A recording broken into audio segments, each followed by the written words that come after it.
for the past years, nawalan ako ng trust minsan sa mga leader natin.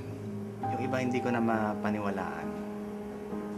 Yung iba parang hindi naging magandang example sa bayan o sa tao. Na ibang mga kilala ko na parang nag-give up na sila sa pagiging Pilipino. Gusto na nilang tumira sa ibang bansa. At doon naman sa mga nami-meet ko sa ibang bansa, pag tinatanong ko,